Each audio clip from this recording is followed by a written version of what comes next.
Okay, good morning.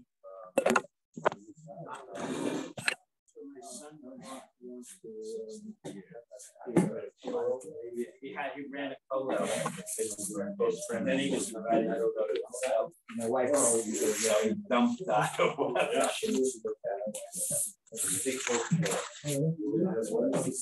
don't think so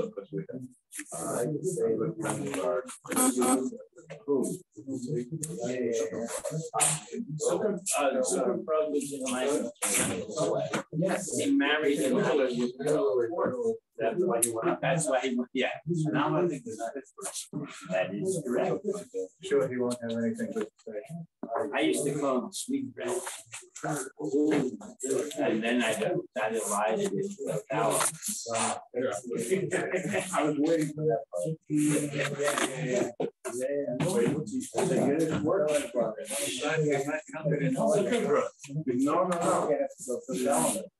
Gentlemen, I'm going to start the learning sponsors. We'll encourage everybody to get their Nesharai, and then while we go on. Learning sponsors, a year of learning, Isaac and Evelyn Blachor in memory of his sister, Chaya Rachel Bas Isser, friends of Leonie Meiselman, Leah Saber Bas Chanuk Zundel, friends of Mela Skotsky, Moshe Zelig Ben Mordechai, Martin Lippman and family in memory of his wife, Malka Chana Bat Pinchas.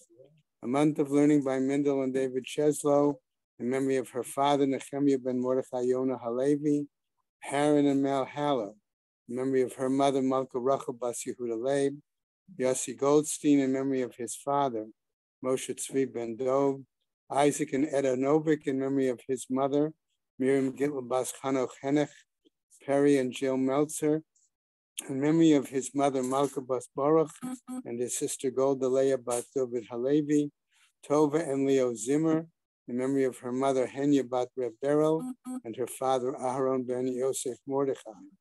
B. Pizer, in memory of her husband, Harav Yisrael Chaim Ben David, Stanley Presser, in memory of his mother, Leah Bat Yehuda, his mother-in-law, Golda Bas Leber, and his wife, Ruchel Mincha Bas Moshe.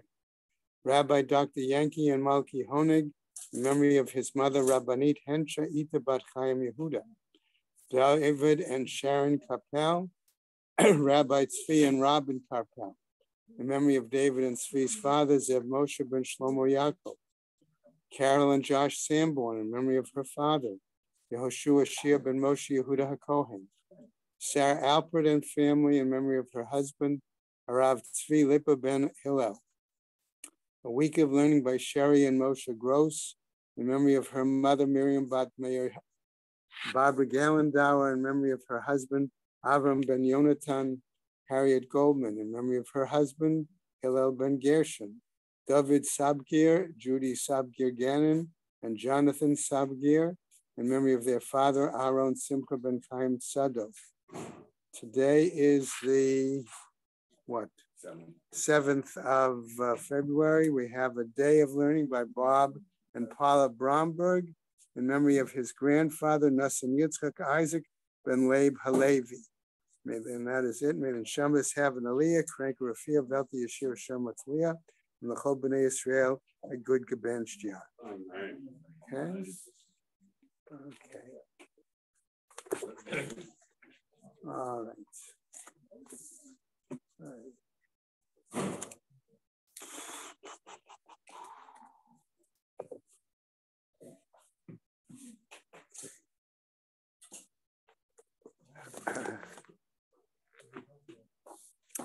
Okay, today, gentlemen, is a complicated Gemara. Okay? And it's not just, where's Heshi? Heshi wasn't here this morning? Went to Baltimore? Okay, thank you.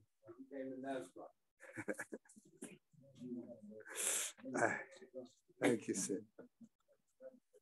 For good reasons, I hope, right? Yeah? Okay. Okay. All right. So I just wanted to point something out, and then we'll try to struggle through today's Gemara. Okay? We asked the question yesterday. could it be such that two different terms of Nazirus could run at the same time? Okay, I'm going to suggest to you that that now is one of the underlying questions as we go into the new material today. Okay, we already saw that there can be a difference of opinion on issues like this. And I want to come back to the example we saw where the question was, could you have a situation where a day could be such that you could observe two terms of Nazirot on the same day? Okay, theoretically, okay, and that's why I say theoretically, you could say, well, one, if the person who expressed Nazaritship went and did his korbanos in the morning and got his hair cut shortly thereafter, that could finish up day, okay, part of the day, and a completion of one term, and then that afternoon, maybe starting the right next. Would the morning be the 30th day? The morning would be, well, we'll get to that. Okay, yeah. Ideally, you complete 30 full days and you do the korbanos the morning of. So that's why I wanted to say it's 31st day. If you did it the morning of the 30th, it's okay. Right. And remember, we saw that too was a difference of opinion. And then you get your hair cut. Right. Now it's 3 in the afternoon. You take on a new term of Nazirus. Then mixes Yom Kikula, so the afternoon of the old 30th day would be day served one as of the new day. So we see that, but remember we've seen machloket on that, whether it had to be the 31st day or it could be the 30th. Well, the next right? parak, the mission is very clear. All right. So all I'm saying is, again, as we go into today's Gemara, it's complicated, number one. Number two, this issue of miktsas yomo kikulo, okay, we're keeping that in mind, okay? Because if you say that, then it must be that you hold that you cannot have two concurrent, all right? If you say one in the morning finishes and one in the afternoon, that's the double mixes. Okay, that's it. That's not that they're really running concurrently. Okay, because you finished one in the morning, you're starting a new one in the afternoon. Okay, but there could be others that will argue just that you could have, and could have it over. All right, so let's go into the Gemara. I'm prepared to again get additional views here, because we've got, if we were simply learning this with Rosh, for example, we would see Rosh only gives 3 explanations to this Gemara. If he has to give 3, okay, that has to tell us already that there's multiple views on how to interpret this Gemara. Okay? Okay. So we will do the best we can with the assistance of all of our participants. Okay? We are on Ted Vav Amud Aleph Matnitni. Okay? Hareini Nazir Sheyehe Li Ben. So he acknowledges taking on Nazaritship at the time when a child will be born, particularly a male child. Okay? That's how we've been generally clarifying the word Ben. V'nazir me'ayom. And in addition, he indicates he's taking on a second term of Nazaritship for 100 days. Starting now. Okay? However, notice that the Gemara does not say achshav as a previous Mishnah spelled out. Our assumption is going to be that it is taking it on immediately. Okay, so we have an immediate Naziriship of 100 days, starting Okay, and then we have a second term of Nazarethship, which for the moment we're going to assume to be a normal term of 30 days, okay, that will start when that child is born. Okay, male child, okay. Now, that is going to be part of the question. Okay, let's go on. Nolad lo ben. Now we've reached the point during that first term that was declared to be 100. Okay, at some point in that term, this child is born. The Mishnah goes on to tell us, Ad Shiv'im, if the child was born up till, okay, the 70th day, right? Lo hifsid klum. He did not lose any of the previous time.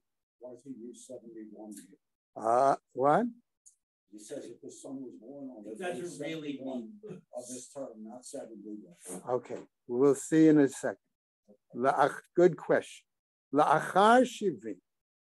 If it's after 70 days, okay, what does it say? Soter shivim. It nullifies the 70 days. Okay. Doesn't mean that. Okay. It doesn't say that. It's That's suspended. going to be our question. Okay. Does it really mean that it nullifies the 70 days? Normally, we see the word soter meaning that. Okay, that it cancels. Okay, but we're going to see that perhaps that's not the actual meaning of the term in this situation. Okay, right? She'ein tiglachet pachot mishloshim yom. Eshi, that was your question we discussed yesterday, remember? 30 days. Okay, we said there is nothing shorter. You got to have the hair grow for at least 30 days. Okay, and so therefore that would then reflect a valid minimum term of Nizirut. Okay, so perhaps that's, okay, so at this point, okay, we could understand why the Mishnah gives us a 70-day statement and then says after 70 days.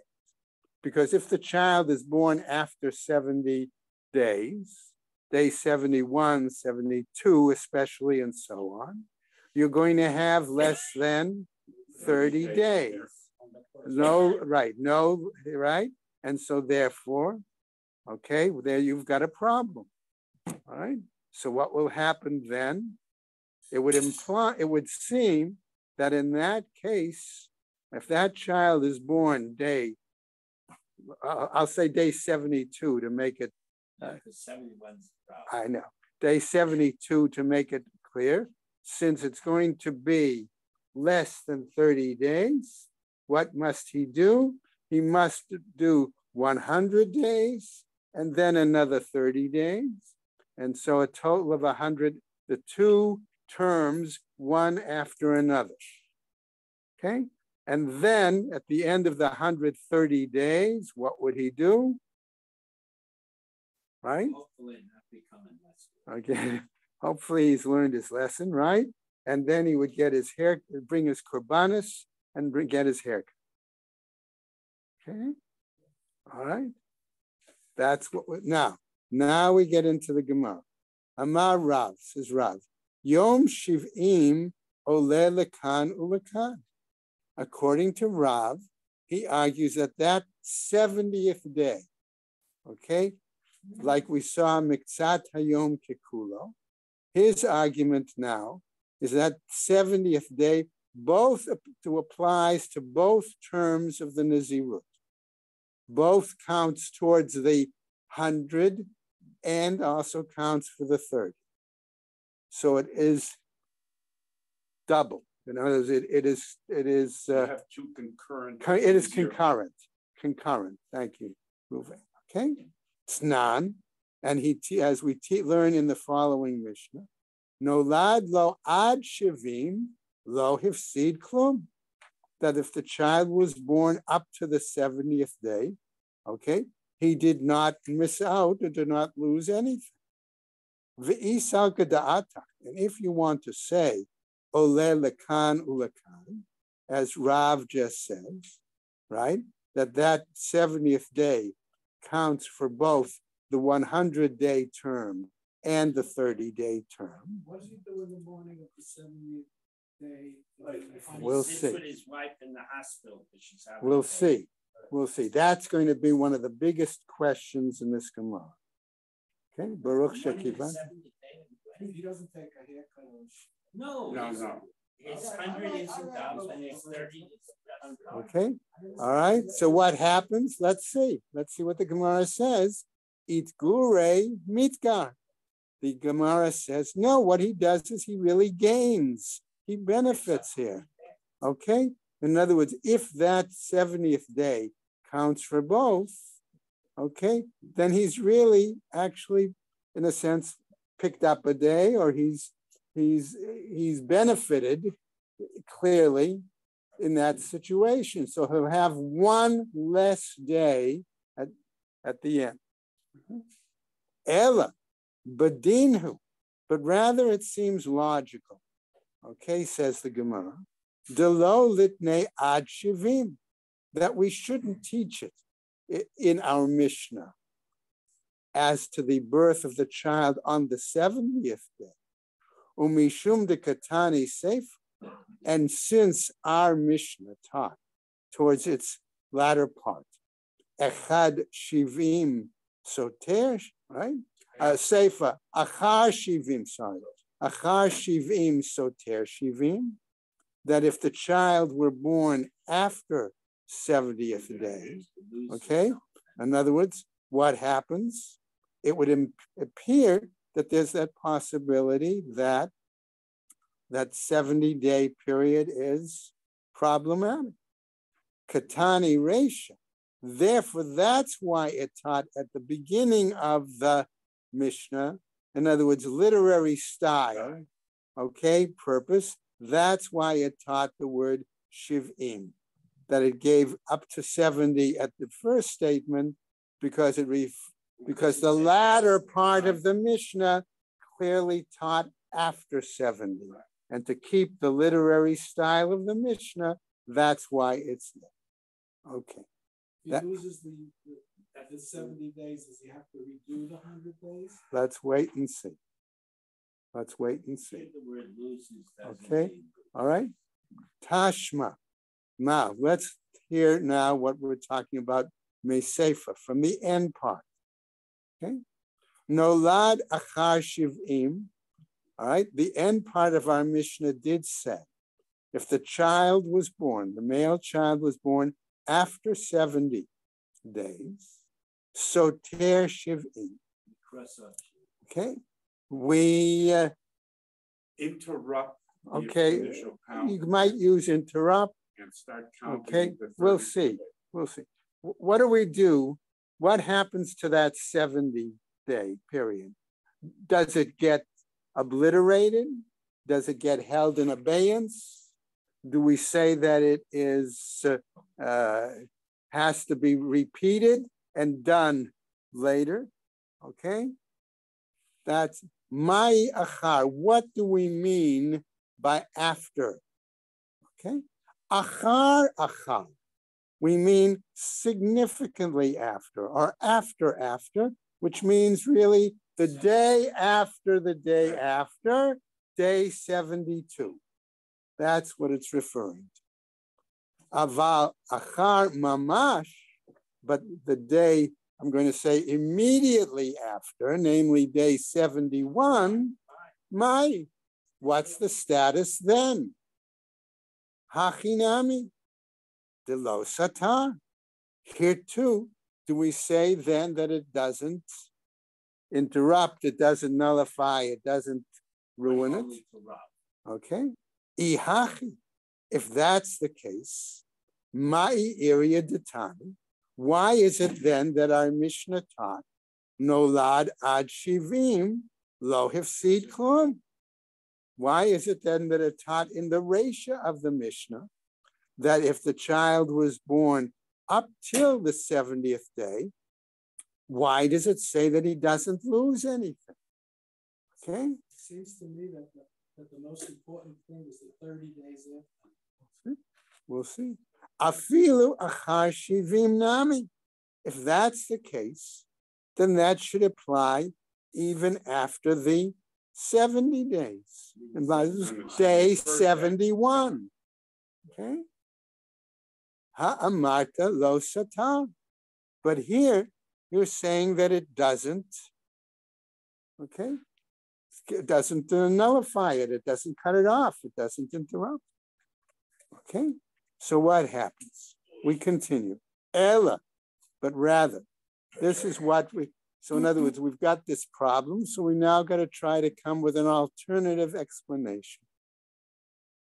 Remember, that's always what Ella presents to us in the Gemara. Shma mina, right? Achar mamash. So we have to learn that must be first specifically to day 71. V'chein matnitin l'Rav. And that must be what how Rav understands our Mishnah. Which is not what we say. Okay? Shma mina. Indeed, that's what we have to learn from that. Okay? But that isn't that. But if that's Rav's understanding of the Mishnah, that doesn't necessarily go smoothly with the language of the Mishnah. Okay? So what happens? Rav kiman amra l'shmata. So if that's the case, on what basis did Rav give this lesson? Did he have this understanding? Okay? Ilema ke'Abba Shaul. If it's going to be, we're going to say that Rav, way back at the beginning, said to us, right, at the start of the Gemara, right, Ole lekan ulekan. That's the primary statement that Rav says, okay? That the day can be used for both terms. If that's the case, where does Rav get that? Who is the Tana? Right, who's the Tana on which he can base that kind of lesson, logic? That's right, okay? So what happens? Maybe it's Abba Shaul, the Tnan, who teaches elsewhere, all right, in Moed Katan, okay? Hakover et meito shlosha yamim kodem l'regel, one who buries his deceased 3 days before the onset of a holiday, right? B'tela mimenu gzerat shiva, that the holiday comes and nullifies any remaining days of the Shiva. Okay? That's what it tells us. Shmona yamim kodem l'regel. If he's observed 8 days, in other words, Shiva plus an additional day, okay? B'tela mimenu gzerat shloshim, that then the holiday is going to come and nullify the 30-day shloshim period. Yes, Bob. That should never happen to everyone. Right. What happens if you lose both parents on the same day? You sit the same day. I mean, you have the same. You sit concurrently? The two shivas are the same. Okay, so why can't you have a Naziris that is also concurrent? You can. That's what we'll learn. That's what I said. Exactly That no, I'm not going to say it's exactly the same. I'm going to say that is the underlying question behind this. That's the conceptual question behind the Gemara. Okay. You can't drink less wine. You can't be less stomach, and you can't cut less hair. But you can bring double carbonus at the end. If you have 100-day Naziris. Talking about 230-day Naziris. No, that you can't do. But if Why you not? have a 50-day Naziris and a 30-day Naziris, you could stick the 30-day in. The only problem is you have to add days, so you have 30 at the end. So if it's 4 days before the holiday, you have to do the other 3 days after the holiday? No. So why does it say? Wait a minute. It says you observe 3. The first Shiva is really divine. Art Scroll has some very worthwhile notes here, but to give it a quick fatach, okay? Shiva has a number of segments. The first three are called Bechi. Okay, those are the most severe days. Okay, and therefore after that, then you have 4 days. Okay, that's why there are some people who follow the custom that you don't actually pay your Shiva call till you start after the 3 days. Unless you're very close. All right.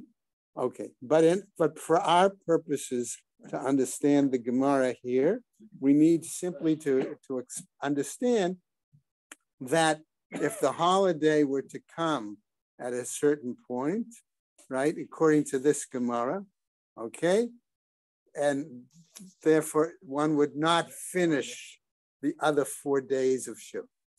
Okay, right? Right. Get up the morning before right. Okay, we're not dealing with halacha l'maaseh right now. Okay, that's for another time. Okay, we should not have to know from it. Okay, but that's for another time. Okay, all right. That can get very complicated. Okay. Okay. Imagine having it. Well, all right. I don't want to get into it. All right. So what happens? Our Gemara continues. Right, and it said Shmoni Yamim Kodem LaRegel, B'Teila Mimenu Gzerat Shloshim. Right. Umutar L'Saper Erev Haregel, and it is permitted to get one's barber visit. Okay, on the eve of the holiday. Okay. V'im lo siper erev haregel, and if one does not get their haircut done, okay, at the end, before on the eve of the holiday, according to this Gemara, asur lesaper achar haregel, he is prohibited to get his haircut after the holiday. Okay, which then we're going to imply, right? Okay, something, and I'll get to it in a moment. Abba Shaul Omer, however, Abba Shaul says in regarding to that later statement, Afilu lo siper kodem haregel, even if one did not get their haircut on the eve of the holiday before it, mutar l'saper achar haregel. It is permissible to get a haircut after the holiday. So the original statement at the bottom of Tedvav is telling us that if one did not get the haircut on the eve of the holiday would come, but then they would have to continue, for example, the shloshim. Abba Shaul disagrees and clearly tells us no, that in his view, that's not the case, okay? That one could still get a haircut after the holiday, right? Mutar l'saper achar haregel, as we're on Amud Bey's second line, shekeshem shemitzvat shlosha mevatelet gzerat shiva. Why? Because Abba Shaul says the same way the mitzvah of observing the mourning period for the first 3 days before the holiday, then, okay, nullifies the rest of the 7-day period. Kach mitzvat shiva mevatelet gzerat shloshim. So therefore, the statement is observance of the full 7-day period is then going to be nullify any further shlosh. Okay. Now, as I said, I'm not going into halacha l'maaseh here. That's for another time.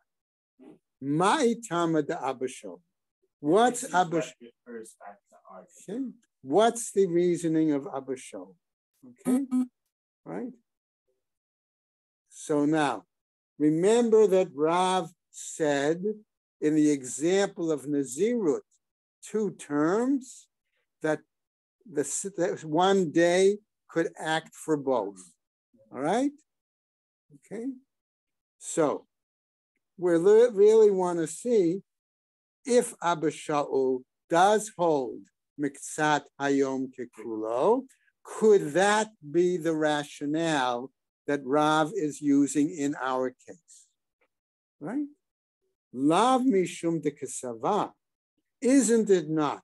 Because Abba Shaul must be of the opinion, Shvi'i ole lekan ulakan, that the seventh day counts for this. In other words, for the completion of the Shiva, and also starts the beginning of Shloshim.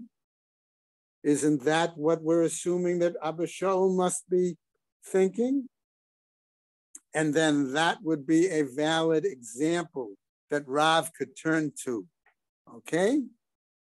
Dilma, all right? Perhaps, says the Gemara.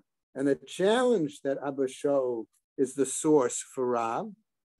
Ad kan lo kamar Abba Shaul, that up to this point, Abba Shaul did not hold this idea of miksat hayom kekulo, and therefore it could cover two items. If you're talking about the zero. Right? Okay. Ela ba'avelut, except in regards to specifically practices regarding to avilut. And if he holds it only towards avilut, how is it possible that Rav could then use that as a basis to apply it to Nizirut? Is it possible that because a holiday does it in one case and not in the other case, that there would be a difference? No, All right. read the next few words. Right. Why? Ba'avilut. Right. Why? Sheva. Why? Dirabanan. Okay. The English Shiva is Right. Because avilut of Sheva is rabbinical. Halachically, Right. min haTorah, it's only. Right. We'll get to it. Okay. So what happens? Okay. Aval benazir. But regarding Nizirut, the Oraita, which is a Torah mandated item and not rabbinically mandated, lo, that it can't be the basis, okay? It can't be the basis by which Abba Shaul's approach cannot be the basis which Rav could use in applying two terms of Nizirut, okay, for the same one day. All right? Okay. So what happens? We've now removed the example of Miktsat Yomo Kekulo with regards to Avilut of Abba Shaul as the basis for Rav's statement at the beginning of our Gemara. We must look to see if Rav has an alternative explanation that he can base his statement on. And that's where we continue. Ella, Rav de Amar Karabi Yosef. But rather Rav must be basing it on a statement of somebody else, namely Rabbi Yossi, the Tanya, who teaches as follows. Rabbi Yossi Omer says, Shomeret Yom Keneged Yom. We're talking about a woman, okay, in this case, who has seen some sort of a blood flow. Okay, all right? And in this case, what we're talking about is that blood flow does not occur during her normal nida period, okay? But occurs otherwise. And she's only seeing it maybe for one day or for 2 days, but maybe it was one day, yes, one day, no, one day. Or it was one day and then a second day, but certainly not a third day. Because basically we know if she sees it 1 or 2 days, she's considered a Zava Katana. If she sees it 3 days, she's considered a Zava Gedola, and her status is very different. Okay? But when she's a Zava Katana and she sees it 1 day or even 2 days, then she, as long as she can wait and see 1 clean day, okay, she'll be okay. She has to wait that night to go to the mikveh, but that's a separate issue. Okay? The problem is she actually goes today. Okay. Theoretically, she could go during the day. And here we're talking that all of this is Erev Pesach. Okay. I don't know. Yeah, because they're going to check the carbon Pesach. Okay, we'll get to that. We're not there yet. Okay, what happens? Sheshachtu v'zarko aleha b'sheni shala. Okay, but what happens is this particular example that we're giving of a zava katana occurs when it's Erev Pesach. Why? Because they're going to slaughter the animal. Okay. She's on the list. And she is one of the individuals that is signed up to participate in that particular korban.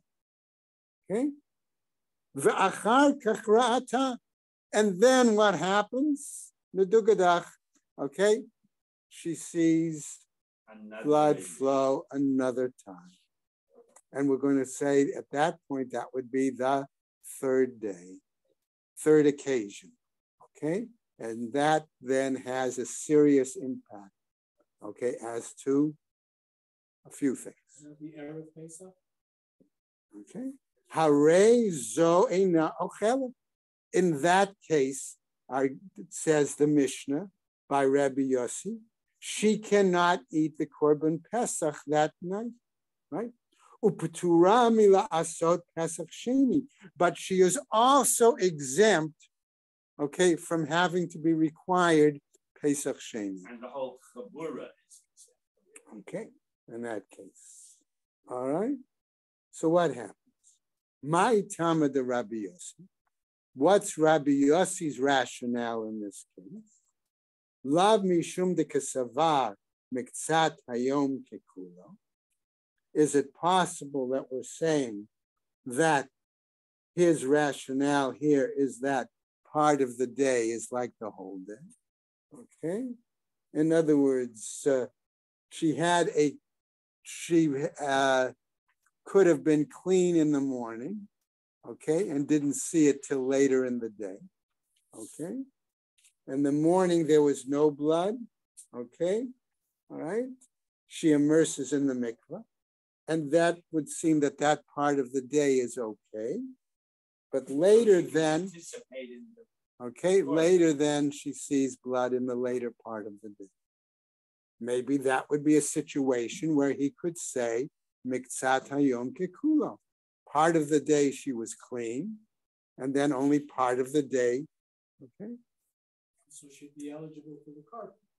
To be a participant in the Shrita and Zrika, yeah. But then she becomes Tameh later on. So then she couldn't be, right? So notice that's why in the morning, it would appear that she was eligible because she was clean in the morning. But when she saw in the afternoon the blood flow, that would result in no longer enabling her to participate. So why can't the one in the afternoon be like a new Zava? No. You say mixes ayom tekula.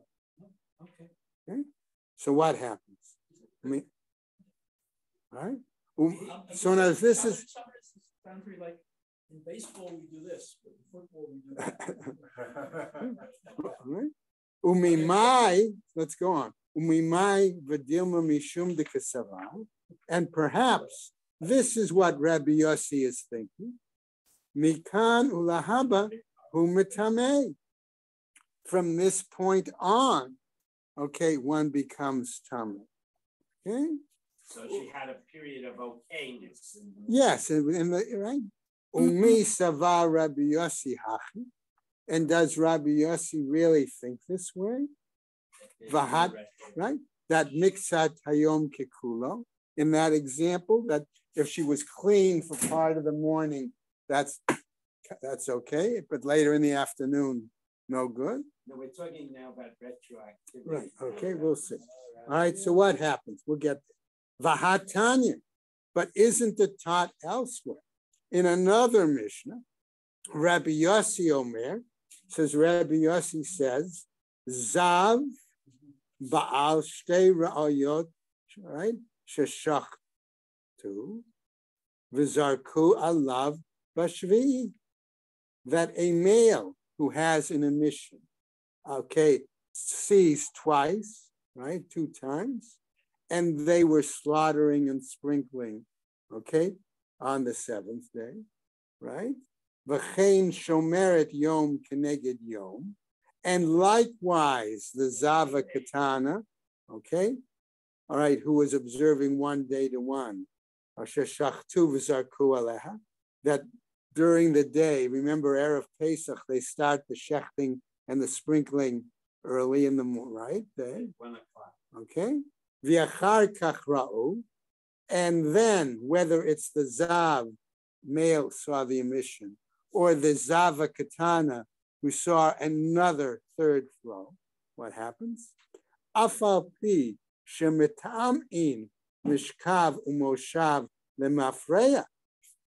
Even though we say in those two kinds of situations, were they, I'm going to put, only to sit on something or to lie on something, retroactively the item becomes tameh. Peturin mila'asot pesach sheni. Nevertheless, they are exempt from having to bring a pesach sheni korban. So the Gemara asks, Ma'ila mafreya. What do we mean when we're talking about retroactively? Okay? Even when it's not direct frontal. Midarabanan. Because here too, again, we're talking about a rabbinic enactment, which remember we've said before is very different from the zirut, which is a doraita. Okay? Yes. One person from the Chabura, becomes Sunday, that means the whole Chabura is canceled out. Yeah, but they're not, because we give them the benefit of the doubt. Just the one person. Just the one person is canceled. Hachanami. She was valid when they did the korban, so the korban remains valid. Right. She cannot eat it because now it's because something came to her between the time of the shechita and the zrika and the time of eating. That's what it means. Okay. Remember, they slaughtered and sprinkled like early afternoon. Okay, but you don't eat it till it gets dark. You could have a significant amount of time in between. But the rest of the Chabura just continues along. Exactly. And they eat it. They're all right. Because everything was kosher when it's happened. Right? Because if you were to think that it was Torah mandated, Amai Peturi Mila Asod Pesach Sheni. Why would we say that they would be exempt from Pesach Sheni? La'olam Emelach Tuma Da'oraita. But therefore, I would say that the Tuma is considered to be a Torah mandated issue. To whom? So what's the rationale? What's the issue? To whom the Ziva Hitiru. Because maybe we could argue in this case that we're talking about one argument or one rationale, I would prefer, okay, would be to say that it was a situation where this occurred from the depths, from something that was so deep, okay, that source of Tuma, I'm going to say, was so deep that therefore it might not have a direct impact. Would not pick it up. Okay? Va'af Rebbe Oshaya savar lemafreya midirabanan. And even Rabbi Yoshia also holds retroactively that this is rabbinic. The Tanya, as we see taught, okay, by Rabbi Yoshia, Amar aval haroeh zav b'shvi'i shalom. But the man who has a emission on the 7th day, all right, soter et shalafanav, that this would remove or nullify, okay, all the previous days. Va'amar le Rabbi Yochanan, and Rabbi Yochanan challenged him and says, Lo nistar elayomo. No, it only cancels that particular day that he saw the emission. Okay, that day. Okay, if it occurred on day 7, it was just that day 7. Manav shach. So what's the ramification? What's the difference here? Isatar, kuhu satar. If you're already saying that it's canceling, wouldn't it normally, if it's a right to cancel all the days? Okay. Elo satar. If it doesn't cancel, lo nistar v'lo yomo. It shouldn't even cancel the one day, the seventh day. Ela ema, I would therefore say, lo nistar v'lo yomo. It doesn't cancel, and not even the one day. And tomorrow we'll pick up on Tet Zion. No. I just didn't have the time yesterday. Okay. I don't like to try to do it without real preparation. Okay. All right. Tet Zion will finish the parak. We'll go into new material. All right. Okay. And here, she left already. And here we're going to clearly see in the first mission of the new parak this clear statement about haircuts and 30 days. Okay. If I'm not mistaken, the Rashi, I went back over the Rashi on the Mishnah. Yeah. Clearly says he gets the hair. After 30? Yeah. After I believe. Take a look at the first, at that Rashi. Okay.